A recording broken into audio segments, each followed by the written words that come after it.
नमस्कार, अग्निपथ देख रहे हैं आप। अग्निपथ में आज बात करेंगे निशाने पर केजरीवाल झुकने को नहीं तैयार। पहले ईडी का समन और फिर उनकी ही मंत्री को दिल्ली क्राइम ब्रांच का नोटिस। ये क्या हो रहा है केजरीवाल और उनके सरकार के नुमाइंदों के साथ?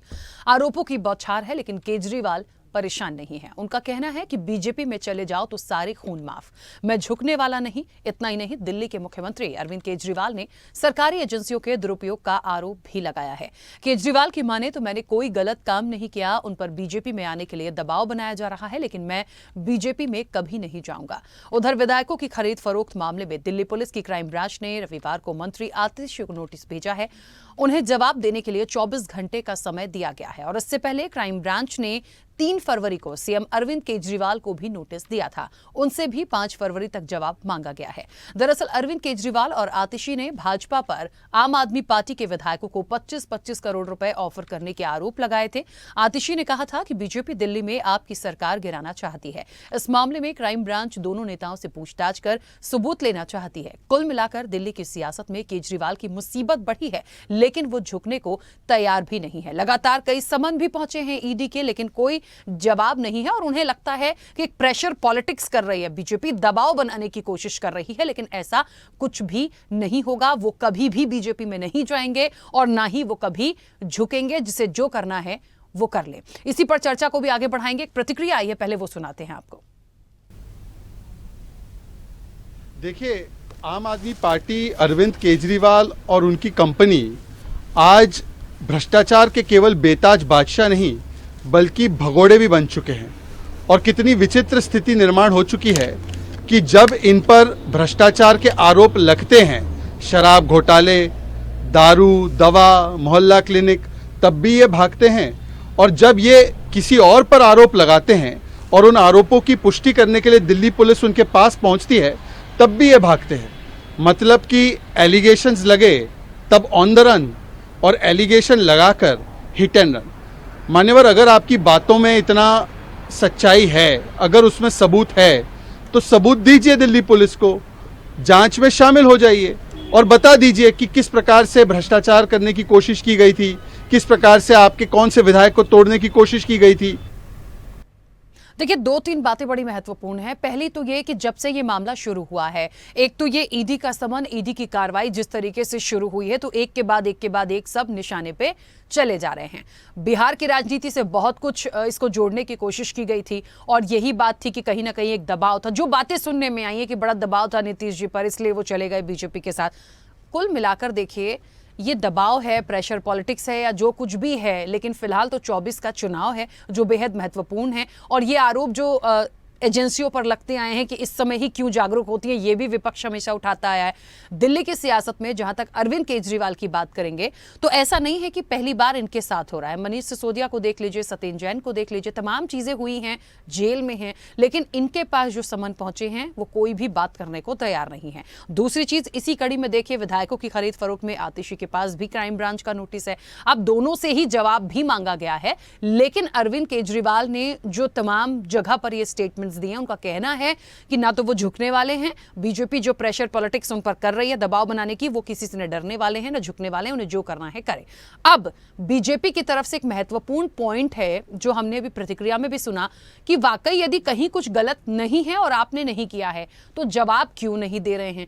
एक थोड़ा सा मैं एक एग्जाम्पल दूंगी। यही बातें उठी थी झारखंड में जब हेमंत सोरेन की तरफ ये बातें गई थी। वहां भी यही था कि क्यों इधर उधर जा रहे हैं, क्यों सामने नहीं जा रहे, क्यों खुलकर बात नहीं कर रहे यदि वो गलत नहीं है। तो आने वाले समय में क्या माने कि क्या अरविंद केजरीवाल भी जाएंगे, क्या बीजेपी कहीं ना कहीं इस मुद्दे को पूरी तरीके से गेन कर लेगी, क्योंकि कुछ तो है जो चल रहा है और लगातार जो सियासत है दिल्ली की वो बेहद चर्चाओं में है। इस चर्चा को आगे बढ़ाऊंगी। मेहमान जुड़े हैं, सबसे पहले आपका परिचय करा दें। भारतीय जनता पार्टी का पक्ष रखने के लिए प्रदीप बैस हमारे साथ जुड़े हैं। प्रदीप जी, बहुत स्वागत चर्चा में जुड़ने के लिए। आम आदमी पार्टी का पक्ष रखने के लिए रमाकांत पटेल जी हमारे साथ जुड़े हैं। रमाकांत जी, आपका भी बहुत स्वागत है। और वरिष्ठ पत्रकार अरविंद खोकर जी हमारे साथ जुड़े हैं। अरविंद जी, आपका भी बहुत स्वागत है। चर्चा की शुरुआत सबसे पहले रमाकांत पटेल जी आपसे करूंगी। मेरी आवाज पहुंच रही है?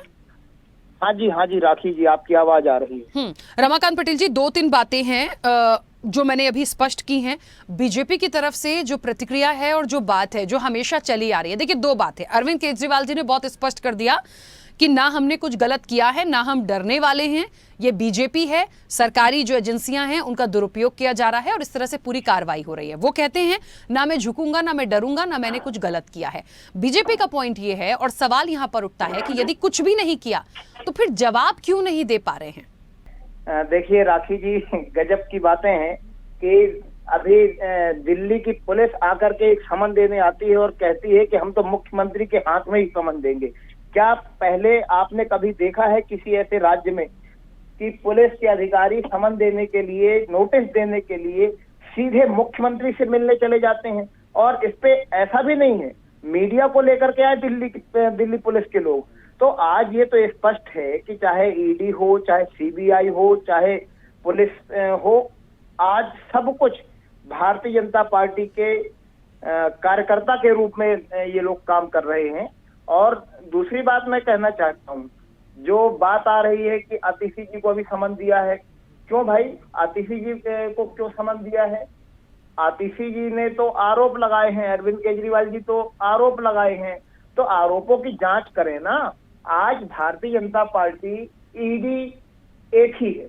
आप देखिए कि ये कह रहे हैं, भाजपा के लोग कह रहे हैं कि अगर हमने किसी विधायक को फोन किया है या उसको खरीदने की कोशिश की है तो आप सबूत पेश करिए। अरे भाई, क्या सबूत पेश करें? पहले आप बतलाइए कि मध्य प्रदेश में क्या भारतीय जनता पार्टी ने विधायक नहीं खरीदे, गोवा में नहीं खरीदे, कहाँ नहीं खरीदे, महाराष्ट्र में नहीं खरीदे? तो ये स्पष्ट है कि भारतीय जनता पार्टी ईडी है, भारतीय जनता पार्टी ही सीबीआई है, भारतीय जनता पार्टी ही बाकी की जांच एजेंसियां हैं, पुलिस है। और जो समन आते हैं, जो नोटिस आते हैं, ये पुलिस का नोटिस नहीं है, ना ईडी का नोटिस है, ये सीधे सीधे भारतीय जनता पार्टी से के कार्यालय से आया हुआ नोटिस है।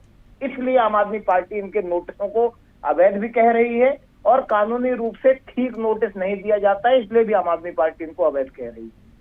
ठीक है, लेकिन आपको ऐसा नहीं लगता, क्योंकि दिल्ली के मुख्यमंत्री हैं अरविंद केजरीवाल, और यदि इस तरीके से जवाब नहीं देंगे, बात को नहीं रखेंगे, तो एक मैसेज तो गलत जाता है। हो सकता है ये भी एक परसेप्शन बनाने की कोशिश हो या तैयार हो रहा हो कहीं ना कहीं पीछे पर्दे से कि कुछ किया होगा इसीलिए भागने की कोशिश कर रहे हैं। अब देखिए ना, बीजेपी ने तो स्पष्ट रूप से कहा कि अरविंद केजरीवाल मान्यवर आ जाइए ना, बात करिए ना, भाग क्यों रहे? वही चीजें रही हैं। देखिए, भारतीय जनता पार्टी को यदि भ्रष्टाचार खत्म करना होता, यदि उनको भ्रष्टाचार से परहेज होता, तो चाहे छगन भुजबल हो, चाहे हेमंत बिस्वा शर्मा हो, चाहे अजीत पवार हो, नारायण राणे हो, एकनाथ शिंदे हो, भुजबल सिंह हो, ये बीएस येदियुरप्पा हो, इन सबको अपनी पार्टियों में शामिल नहीं करते। इनको भ्रष्टाचार से दिक्कत नहीं है, इनको दिक्कत ये है कि दिल्ली में आम आदमी पार्टी की सरकार अच्छा काम कर रही है, आम आदमी पार्टी का ग्राफ तेजी से बढ़ रहा है, कम समय में राष्ट्रीय पार्टी हो गई, गुजरात में 5 सीटें आ गई, 40 लाख से ज्यादा वोट आ गए। जिस तेजी से आम आदमी पार्टी बढ़ रही है, अगर इसको नहीं रोका गया तो भाजपा खत्म हो जाएगी। इसलिए ये सारी प्रक्रिया, ये सारे हथकंडे भारतीय जनता पार्टी अपना रही है। ठीक है, चलिए प्रदीप जी, क्या पूछूं मैं आपसे? मुझे तो ऐसा लग रहा है कि बहुत सारे आरोप जो हैं उधर से आके इधर आए थे, इधर से पूरे रिवर्स होके आप ही की तरफ चले गए। मतलब रिटर्न कर दिया उन्होंने सारी चीजों को कि ये आप ही के कार्यालय से निकले हुए तमाम नोटिस हैं, ये कोई एजेंसियां नहीं है जो कर रही हैं। अच्छा, एक बात और है, काफी चर्चाओं में ये बात है और कहा जा रहा है कि अरविंद केजरीवाल का ये स्टेटमेंट है कि बीजेपी जो है उन पर दबाव बनाने की कोशिश कर रही है और मतलब एक कहते हैं ना कि एक निमंत्रण देने वाली बात है, लेकिन मैं ना कहीं जाऊंगा बीजेपी में कभी और ना मैं झुकूंगा। राखी जी, बुला कौन रहा है उनको बीजेपी में? किसी कार्यकर्ता की मति भ्रम हुई है या पागल कुत्ते ने काटा उनको बुलाएगा? ये जिस प्रकार की राजनीति ये करते हैं या जिस प्रकार के आरोप लगाते हैं, देखिए किसी विवेकशील व्यक्ति को अगर आरोप भी लगाने चाहिए तो उसमें कम से कम 10% तो सच्चाई, 10% तो सच्चाई होनी चाहिए ना, कि कल की डेट में आप अपने मजबूत पैरों पे खड़े हो सके आरोप लगाने के बाद भी। आप बताइए, भाजपा कैसे ईडी का समन निकाल सकती है? 6ठी क्लास 5वीं क्लास के बच्चे से भी पूछिए तो वो भी यही बात बोलेगा। आप जो भ्रमित करने का या अपने आप को जो स्पेस मिला है बोलने का, केवल उसको बचाने के लिए आप अगर अनर्गल आलाप करते हैं तो मतदाता इस देश का मूर्ख नहीं है। आप बताइए, हम अगर एक कैजुअल चर्चा करते हैं और आपस में बात करते हैं, 2 व्यक्ति किसी चाय की दुकान पे इस तरह से बात करते हैं तो होता ये, चलिए थोड़ा मुस्कुरा दिए, लेकिन अगर कोई गंभीरता से बात करता है तो कोई लॉजिकली ये बातें कहीं थमती नहीं है। आप बताइए कि कौन, आप 8 कम 70 सीटें आपके पास हैं, अगर कोई साहस भी करेगा तो उसको कम से कम 35 विधायक चाहिए, है ना? क्या ये संभव है? और कोई दिल्ली जैसे शहर के लिए जिसमें जिसकी 7 लोकसभा सीट में से एक भी ये पिछले 2 आम चुनाव में नहीं जीत पाए हैं, क्या मिलेगा किसी भी पार्टी को यहाँ पे इनके विधायक तोड़ करके? एक सिंपल सी रीजनेबल लॉजिक अगर कोई बताए तो क्या मिलेगा उसको प्राप्त होकर के? अगर इनको लगता है कि जनता मूर्ख है, उसके पास विवेक नहीं है, तो मैं चाहूंगा कि इनको दोबारा विचार करना चाहिए। दोबारा विचार यूं करना चाहिए कि अगर आप ये सोचते हैं कि जनता सुनती ही नहीं है, बात ही नहीं करती है ना, तो ये इनको दोबारा सुधारना चाहिए इस बात को, है ना? अगर आप नहीं सुधार कर रहे हैं तो आपके जो रहे सहे मतदाता हैं, जो आपके गाहे बेगाहे खड़े होते हैं, वो भी कहीं छूमंतर हो जाएंगे और आपको पता नहीं लगेगा कि कहाँ गए। अच्छा, एक छोटा सा सवाल प्रदीप जी, एक छोटा सा सवाल। ठीक, मुझे ये बताइए कि एक बात और जो बड़ी महत्वपूर्ण है, ये आता है जब चीजें निकल कर आती हैं। देखिए, हम तो पक्ष को भी सुनेंगे तो विपक्ष को भी सुनते हैं और पूरा एक कंक्लूजन फिर निकलता है पत्रकारिता का कि हो क्या रहा है। एक बात बड़ी, चलिए ठीक है, कौन गलत है कौन सही है जांच का विषय हो गया यहाँ पर, लेकिन एक ये भी पॉइंट को हमें देखना होगा कि इलेक्शन नजदीक है, ठीक है, और थोड़ा सा मैं 1% के लिए यदि मैं बिहार चले जाऊं तो यहां पे भी एक बड़े चेहरे के रूप में नीतीश जी थे, जो एक गठबंधन की बड़ी एक मजबूत ताकत के रूप में उनको देखा जा रहा था। तो वहां से भी बातें निकल कर आई कि कोई ना कोई दबाव बनाया बीजेपी ने, इसलिए उनको जाना पड़ा। हालांकि मैं इसको पर्सनली एक्सेप्ट इसलिए नहीं करती क्योंकि नीतीश जी को दबाना या उनको इस तरह से वो करना, ये मतलब मैं तो उनकी सियासत को जितना समझूं मुझे नहीं लगता। अब इसके पीछे की कहानी जो भी हो, फिलहाल तो जो खेला होना था वो वहां हो गया। लेकिन यहां पर ये देखने वाली बात होगी कि अरविंद केजरीवाल, मतलब इसी समय पे सारी कार्रवाइयां, इसी समय पे सारे छापे, इसी समय पे सारी जांच और समन, क्यों? इससे ना एक परसेप्शन ये बनता है, विपक्ष को मौका मिलता है कि आप इलेक्शन टाइम में सिर्फ छवि खराब करने की कोशिश करते हैं।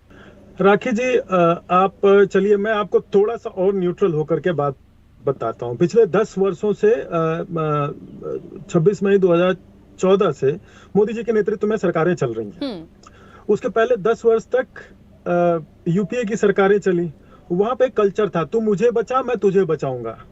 तो ये जो सामान्य प्रक्रिया में जांचें होती थी या जो संवैधानिक संस्थाएं थी, ये किस प्रकार से काम करती है, देखिए बहुत जिगर चाहिए ये बात कहने के लिए, और मैं आपके माध्यम से बड़ी जिम्मेदारी से यह बात कह रहा हूं कि वो अब समय चला गया कि एक पार्टी दूसरे पार्टी के नेता को बचा लेती थी और बाद में वो कहते थे अब तो भाई आपकी सरकार है, आप हमें बचाइए, हमने अपनी सरकार में आपको बचाया था।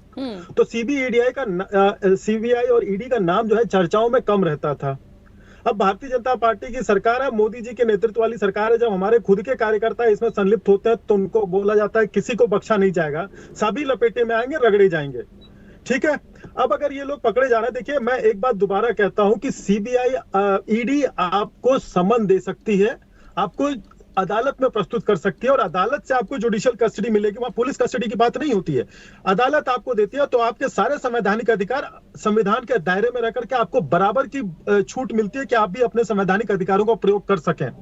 आपको कभी भी कोई जिससे कहे कि जिस बात से आपको सबसे ज्यादा डर लगता है, भाई आपके पास संविधान की जानकारी है, आपके भी उतने अधिकार हैं, आपको अभी घोषित नहीं किया गया, तो आप डर किस रहे हैं? आइए ईडी के सामने आइए ना, क्या परेशानी है? रखिए अपने तथ्यों को, अपने बातों को। आप डरते इसलिए हैं क्योंकि आप पे आरोप लगाने से पहले कोई तथ्य नहीं थे, कोई सबूत नहीं थे। जब न्यायालय में व्यक्ति जाता है तो वो न्यायालय किसी को भावना या दुर्भावना से अपना निर्णय नहीं लेती। वहां पे चलते हैं सबूत, वहां पे चलती है लॉजिक, वहां पे चलते हैं तर्क, वहां पे चलती है संविधान की नीतियां और संविधान के जो रूल्स होते हैं।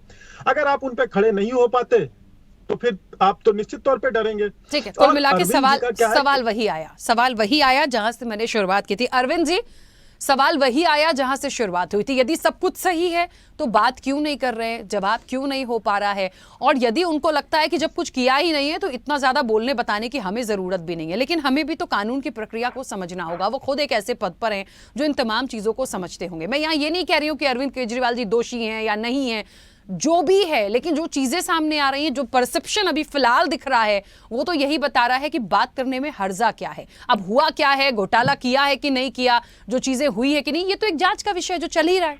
देखिए, आप बिल्कुल सही कह रही हैं, लेकिन इसमें ये ध्यान देने वाली बात ये है कि आमतौर पर एक जो राजनीतिक जो जीवन होता है किसी नेता का, उसमें जो समय का चक्र है उसको घूमने में पूरा 30 से 40 साल लग जाते हैं। लेकिन अरविंद केजरीवाल का राजनीतिक चक्र जो है लगभग 10 साल में ही पूरा घूम चुका है। कि देखिए, अरविंद केजरीवाल वही नेता थे जो अखबारों में छपी खबर के आधार पर फाइल बना करके उन नेताओं को जो है भ्रष्ट डिक्लेयर कर देते थे और आरोप लगने पे इस्तीफा मांग लेते थे।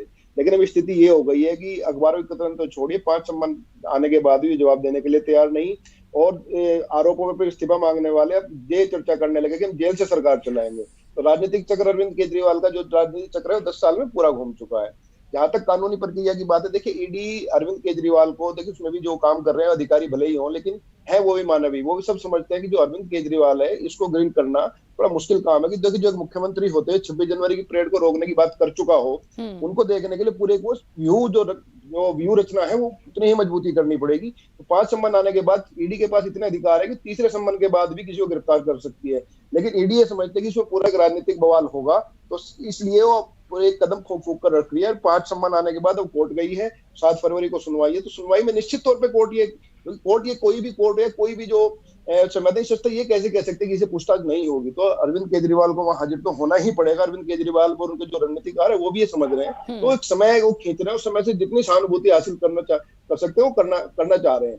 बाकी जो दूसरे मामले वो भी लगातार चल रहे हैं। देखिए, अरविंद केजरीवाल पे केवल ईडी ही नहीं, जो विधायकों खरीद फरोख्त का जो मामला आया है, इसमें भी निश्चित तौर पे इसके शिकंजा कसा जाएगा। क्योंकि यह पहली बार हो रहा है कोई राजनीतिक पार्टी खुल करके जो है अपने ऊपर आरोप लगाने वाले को कोर्ट में घसीटने की बात कर रही है। और अरविंद केजरीवाल पहले भी कोर्ट में जा चुके हैं, माफी मांग चुके हैं। लेकिन अब इनके व्यक्तिगत संबंध जो है इतने खराब हैं बाकी नेताओं के साथ, जो दूसरे खास करके बीजेपी के नेताओं के साथ, कि अब की बार मामला कोर्ट में लंबा खींचेगा। और मुझे लगता है कि शायद अरविंद केजरीवाल जितने तेजी से राजनीतिक शिखर पे उभरे थे वो शायद हालांकि समय ही बताएगा, लेकिन जो परिस्थिति फिलहाल दिख रही है जल्दी ही ईडी इनको अपने शिकंजे में ले लेगी।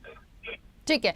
रमाकांत पटेल जी, एक छोटी सी बात यहाँ पर, ये जो खरीद फरोख्त की निकल कर आई है, देखिए ईडी का समन है, जवाब देना नहीं देना इस पर हम बात कर रहे हैं और चीजें लगातार चल रही हैं। लेकिन इस मामले में भी जैसे अरविंद जी कह रहे हैं कि निश्चित तौर पर यदि खुलकर आरोप यदि आपने लगाया, अब उसके सबूतों की बात हो रही है तो वो भी तो देना पड़ेगा। उसको कैसे देंगे और बिना देखे कैसे काम चल जाएगा, क्योंकि बड़े आरोप हैं। देखिए राखी जी, भारतीय जनता पार्टी के कहने पे अगर जाएंगे तो मैं आपको बतलाता हूं कि भारतीय जनता पार्टी, माननीय प्रधानमंत्री जी ने कहा था कि अजीत पवार ने 70,000 करोड़ का घोटाला किया है और 4 दिन के बाद उसको माला पहना करके भाजपा में शामिल कर लेते हैं। अभी कुछ दिन पहले आपने देखा होगा कि नीतीश कुमार के लिए क्या कहा, नीतीश के लिए भाजपा के दरवाजे बंद हो गए हैं और इन्होंने भाजपा में शामिल कर लिया नीतीश कुमार को फिर से। तो क्या हो रहा है, भुजबल सिंह की ईडी के ऑफिस से फाइल गायब हो जाती है, फाइल गुम जाती है। सुंगुलू कमेटी बना करके आम आदमी पार्टी की 400 से ज्यादा फाइलों की जांच की गई, कहीं एक पैसा नहीं मिला है।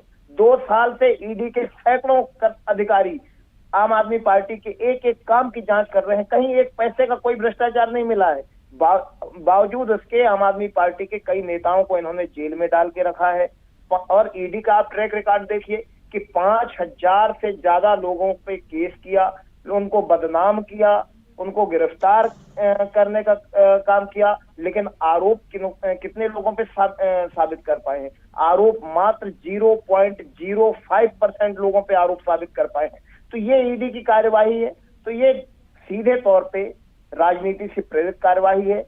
मैं फिर कहूंगा कि अगर प्रधानमंत्री जी को या गृह मंत्री जी को भ्रष्टाचार से परहेज होता तो अजीत पवार, एकनाथ शिंदे, भुजबल सिंह, हेमंत विश्व शर्मा, नारायण राणे जैसे लोगों को ये भाजपा के साथ शामिल नहीं करते।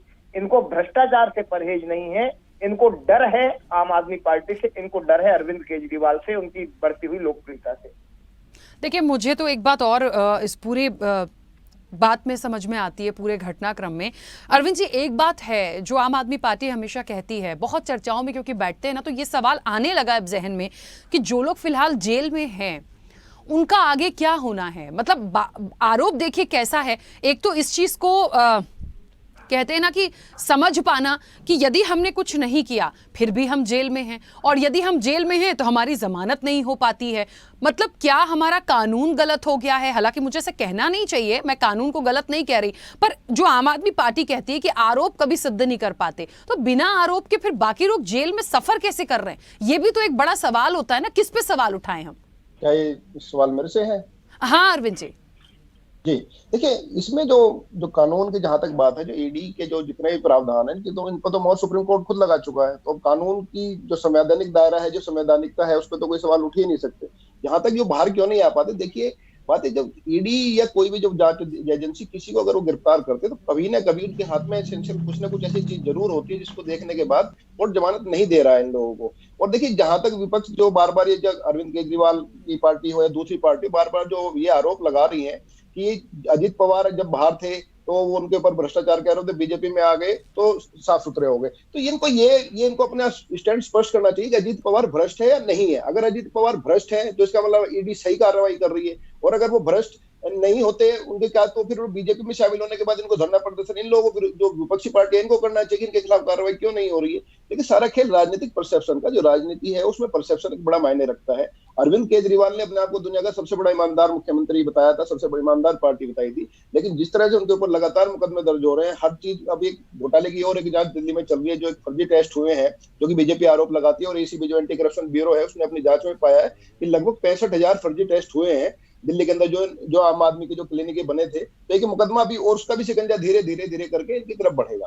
तो जो जमानत, हालांकि ये जरूर कुछ जो कानून के जो जानकार है वो जरूर ये कहते हैं कि इसके जो ईडी के जो कानून के अंदर जो प्रावधान है, कुछ धाराएं इतनी सख्त है कि उसके अंदर जमानत जज तब तक नहीं दे सकता जब तक कि जज को प्राइमा फेसी ये ना लगे कि सामने वाला निर्दोष है। तो देखिए किस जज को ये लग ही नहीं सकता जब तक मुकदमा चल रहा है कि बिना जांच हुए कैसे उसको मान लेगा, तो जमानत तो इसलिए नहीं मिलती। कानून बेहद सख्त है, ये बिल्कुल मानने वाली बात है, लेकिन संवैधानिक है क्योंकि सुप्रीम कोर्ट इसमें खुद मोहर अपनी लगा चुका है। ठीक है, चलिए प्रदीप जी। राखी जी मैं 10 सेकंड, चलिए समय भी हो गया, समय हो गया। रमाकांत जी 10 सेकंड जल्दी से बोलिए। अच्छा जल्दी से बोलिए। देखिए आज जो जांच एजेंसियों के द्वारा गिरफ्तारी की बात चल रही है और कानून की दुहाई दी जा रही है, कोर्ट की दुहाई दी जा रही है। मैं बतला दूं कि भारतीय जनता पार्टी वही भारतीय जनता पार्टी है जिसने 5 जजों के, सुप्रीम कोर्ट के 5 जजों के फैसले को 8 दिन में बदलने का काम किया है। दिल्ली अध्यादेश की अगर मैं बात करूं तो कितना जो है न्यायपालिका इनके कंट्रोल से बाहर है, ये सब दिख रहा है।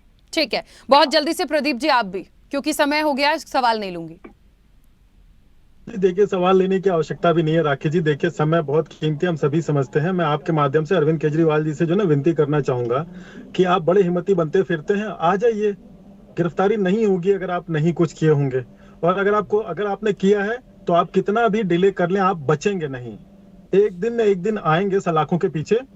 तो बिल्कुल, चलिए बीच में रोकूंगी क्योंकि समय हो गया। आप सभी मेहमानों का बहुत शुक्रिया इस चर्चा में जुड़ने के लिए। तो निश्चित तौर पर देखिए, निशाने पर केजरीवाल झुकने को नहीं तैयार, वो झुकने को तैयार नहीं है। दूसरी तरफ कार्रवाई लगातार की जा रही है, कब जवाब आएगा, कब सामने आकर बात रखेंगे। कुछ नहीं किया है तो बोलने में हर्जा क्या है, लेकिन कुल मिलाकर जो सियासत है, जो परसेप्शन बनाने की कोशिश है, वो कुछ और ही बयां कर रही है। अब देखिए आने वाले समय में, क्योंकि इलेक्शन भी है, इसका कितना प्रभाव दिल्ली की सियासत का उस इलेक्शन में देखने को मिलता है, क्योंकि कहीं ना कहीं जो केजरीवाल है और आम आदमी पार्टी है वो गठबंधन का भी एक हिस्सा है। तो देखते हैं आने वाले समय में क्या होता है। चर्चा में इतना ही, दीजिए इजाजत, नमस्कार।